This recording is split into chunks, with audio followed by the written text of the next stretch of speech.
जय जगन्नाथ मो चैनल को समस्त को पुणी थे स्वागत।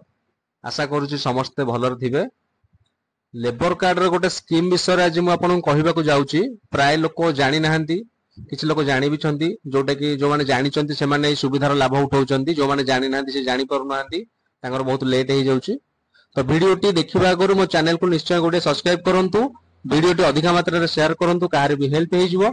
तो चलंतु देखिबा स्टेप बाय स्टेप वीडियोटी स्कीम ता कोन रहउची, कोन थिले आपण एते टंकार बेनिफिट बा सुविधा पाई परिबे। तो चलंतु देखिबा। तो देखंतु जदि आपनकर लेबर कार्ड टी अछि तो सेथि पई झियो बाहाघर कले आपनकु 50,000 टंकार सहायता मिलिबो। ओडिशार श्रम विभाग अंतर्गत कोठा एवं अन्यान्य निर्माण श्रमिक कल्याण बोर्ड द्वारा प्रचलित विवाह सहायता योजना हेउची बोर्ड रो पंजीकृत श्रमिकों पई एक कल्याणकारी योजना। एही योजना अनुଯାयी बोर्ड अविवाहित महिला सदस्य को तांकर विवाह किंबा 18 वर्ष रो अधिक बयसर दुईटी अविवाहित कन्या संतानक विवाह उपरे विवाह लाभ प्रदान करिवो, जहार बयस सर्वनिम्न 1 वर्ष पंजीकृत हिताधिकारी भाबरे रहिवो। तो आपनकर जो विवाह सहायता रहूची लेबर कार्ड थिले जो विवाह सहायता आपण पाइबे। तो देखंतु कोन आपन सेथिरे बेनिफिट बा लाभ मिलिवो ना सहायतार परिमाण 50,000 टंका मिलिवो।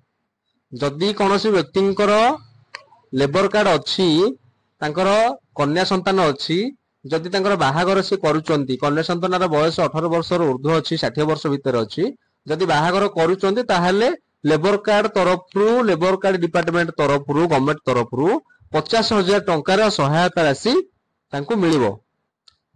सर्वाधिक दुईटी पिलांक पई सहायता दिया जिवो। जदि दुई जण झियो अछांती ताहले दुई थर मिलिवो, तीन जण हेले मिलिवोनी। सर्वाधिक दुई जण माने दि जण झियो को ही मिलिवो। जदि कहार 5 जण झियो अछंती तबे 5 जणक पई मिलिवोनी, तांको भितर 2 जणक पई मिलिवो। प्रथमे जो 2 जण मैरिज करिवे तांको पई मिलिवो। जदि उभय पति पत्नी पंजीकृत हिताधिकारी अटंती तबे एही लाभ केवल जड़े पति पत्नी को प्रदान करा जिवो।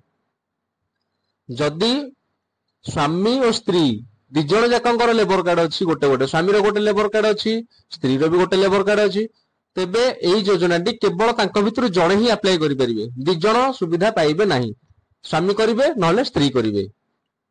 तो डॉक्यूमेंट और योग्यता कोन रहिला ना योग्यता रहिला आवेदनकारी ओडिसा रो बासिंदा हेबा उचित, आवेदनकारी जणे कोठा निर्माण श्रमिक हेबा उचित, आवेदनकारी को बयस 18 रु 60 वर्ष मध्यरे होइथिबा उचित, आवेदनकारी को एक निर्दिष्ट वर्ष रे अति कम रे 90 दिन पई कोठा एवं निर्माण कार्य रे नियोजित होइथिबा उचित, आवेदनकारी कोनोसी आईन अनुଯାयी प्रतिष्ठित अन्य कोनोसी कल्याण पांठीर सदस्य हेबा उचित नुहे। एही योजनार प्रयोग पई आवेदनकारी महिला हेबा उचित। आवेदनकारी ओडिशा कोठा और अन्यान्य निर्माण श्रमिक कल्याण बोर्ड रो जने पंजीकृत सदस्य किंबा सदस्य 18 वर्ष रो अधिक बयसर अविवाहित कन्या संतान होइथिबा उचित। सदस्य को बोर्ड अधीन रे गोटे वर्ष किंबा ताठारू अधिक समय पई पंजीकृत करा जिबा उचित। तो एथि पई आपनकर डॉक्यूमेंट कोन लागिवो आपन को म कहि रखुची जे डॉक्यूमेंट एथि पई कोन लागिवो आसंतु देखिबा। देखंतु आधार लिंक होई दिबा bank passbook front page copy, bank passbook रो xerox, passport size photo, Aadhaar card, आवेदनकारी दस्तखत, नियुक्ति प्रमाण पत्र, दंपति को फोटोग्राफ जो बाहागर होइथिबो पुओ झियंकर फोटोग्राफ, वार्षिक अवदान टंका रसीद रो कॉपी, विवाह संबंधी संपृक्त कर्तृपक्षक द्वारा करा जायथिबा विवाह प्रमाण पत्र रो कॉपी किंबा सरपंच पंचायत समिति अध्यक्ष जिला परिषद सदस्य नगरपालिका परामर्शदाता कॉर्पोरेटर स्थानीय संस्थार कार्यनिर्वाही अधिकारी द्वारा विवाह संबंधी प्रमाण पत्र जोटा कि मैरिज सर्टिफिकेट हम कहूचे। आवेदनकारी पक्षरु एक प्रतिश्रुति जेउथिरे दर्शा जाइछि जे तांको पति किंबा पत्नी बोर्ड अधीन रे पंजीकृत हिताधिकारी नुहंती किंबा जदि पंजीकृत तेबे तांको पति किंबा पत्नी पृथक भाबरे एपरि सुविधा पाइबा पई आवेदन करि नाहंती।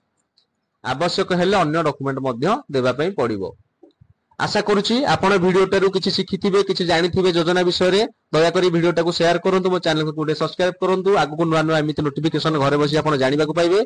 आवेदन करिया पई आम संगे जोगाजोग करंतु। जय जगन्नाथ।